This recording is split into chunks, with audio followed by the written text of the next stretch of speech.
Olá, esses são os Diálogos Luso-Atlânticos. Eu sou o Rui Badaró, estou com o João Massano e juntos conversaremos um pouco sobre direito, filosofia, atualidades e tantos assuntos quanto entendermos pertinente para o andar dos nossos diálogos. Tudo bom, João?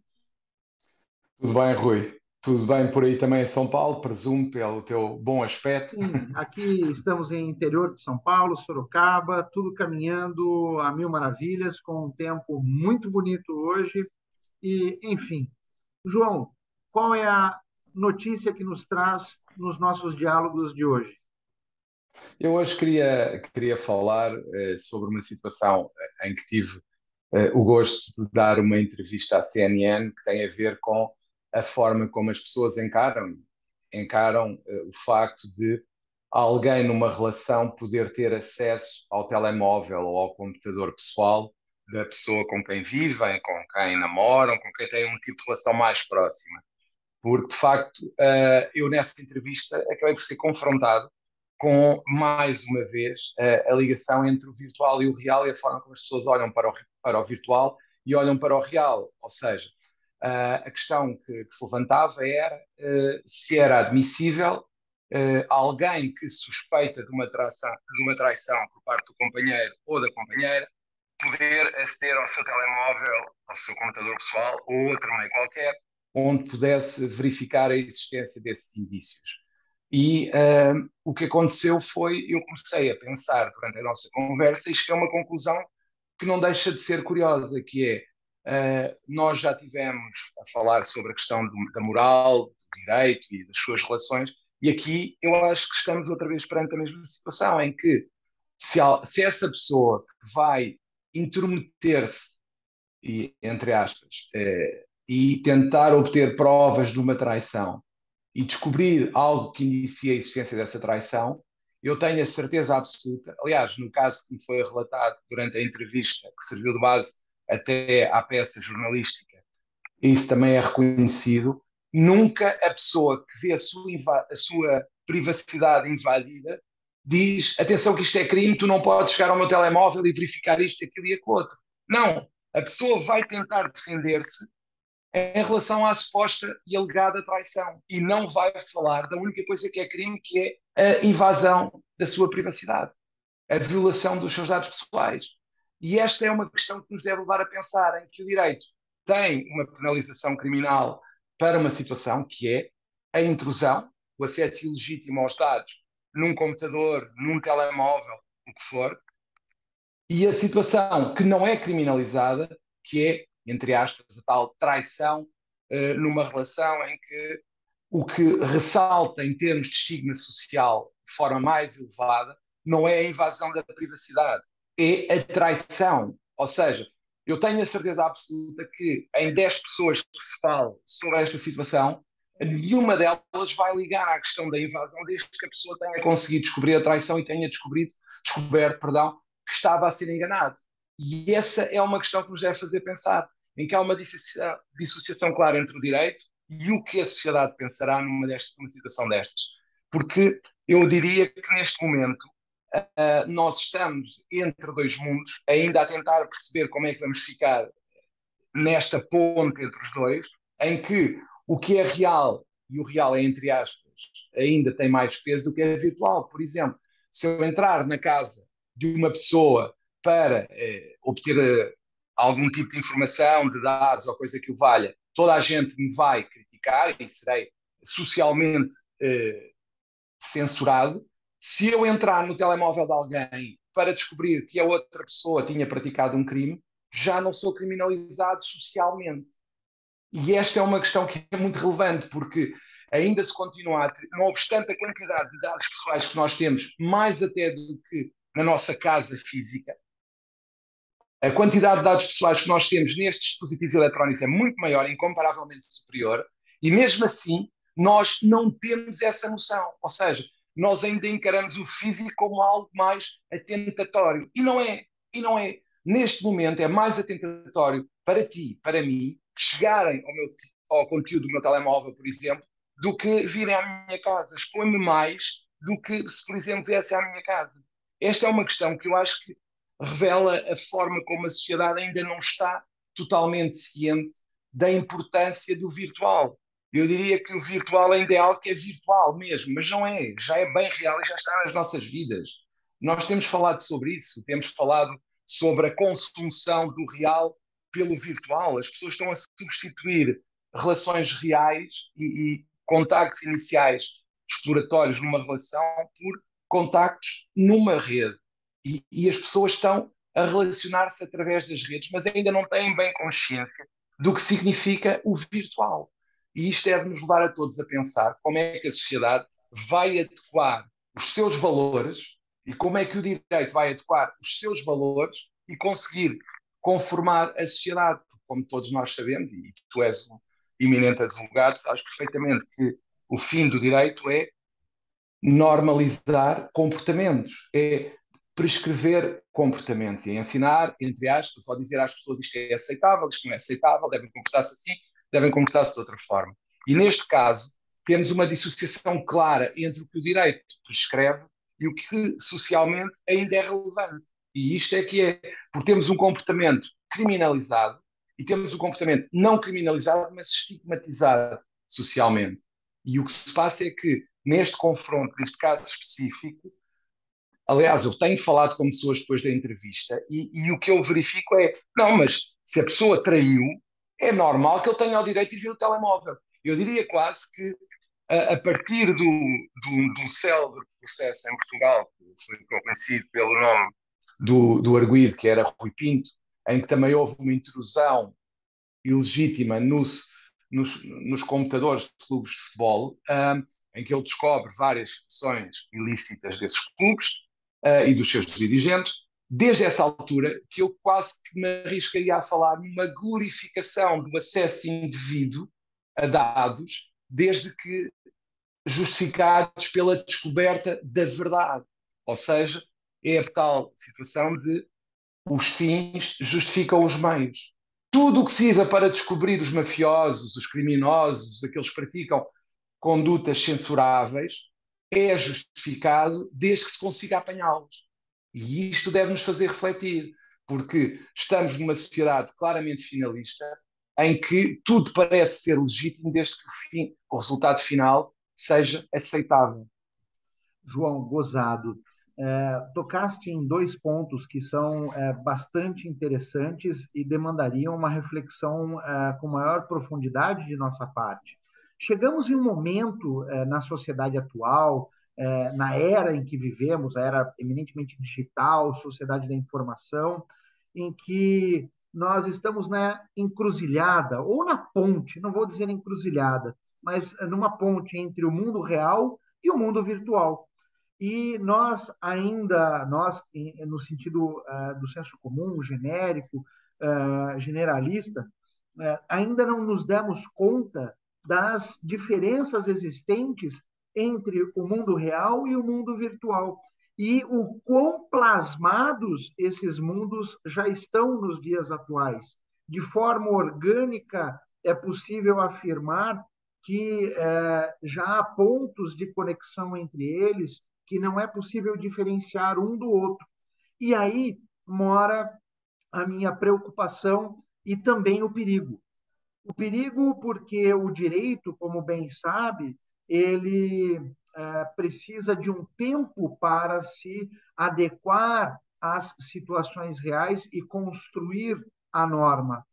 E, de outro lado, a minha preocupação é justamente com relação a esse delay entre a inexistência de normas específicas para cuidar de situações como você bem apontou em seus comentários, e, de outro lado, como nós vamos solucionar uma situação dessas. É óbvio que os atores do direito serão imprescindíveis para sugerirem, darem soluções diante do fato concreto, mas parece-me que muitos ainda não compreenderam que nós estamos exatamente no limiar entre um mundo e outro, e que muito em breve todos eles estarão completamente plasmados e não será possível diferenciar um do outro. É isso, né, João? Basicamente é isso. No fundo, tudo se liga, está tudo conectado, como se diz hoje em dia. Se nós começarmos no ponto A, vamos chegar seguramente ao ponto B, depois ao C, e vamos verificar que, ao fim e ao cabo, tudo forma uma linha contínua. E E um outro, isso é o mais importante. sim, e um outro ponto interessante que me veio agora em mente é que o mundo é cíclico, e independentemente, as situações são cíclicas. Então, se no passado era aceitável cometer, por exemplo, homicídio para lavar a honra, como citaste, hoje parece-me que os crimes virtuais voltaram exatamente ao mesmo status quo. Podemos afirmar isso efetivamente, João?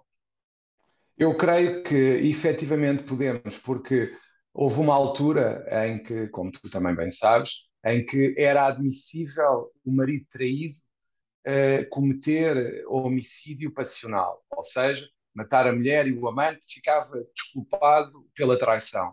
Uh, Hoje em dia, isso naturalmente não é aceitável no estado evolucional em que nós estamos, mas parece-me que nós estamos numa lavagem de honra digital, em que eu posso chegar ao computador da minha companheira, verificar se existe uma ou outra prova de traição, e se descobrir a minha lavagem de honra digital, permite-me fazer isso, justifica-me fazer isso, é como se estivéssemos perante uma causa de justificação da ilicitude, aceite socialmente a lavagem de honra digital. Eu posso, porque vou descobrir, ou porque descobri, indícios de uma traição no telemóvel da minha companheira.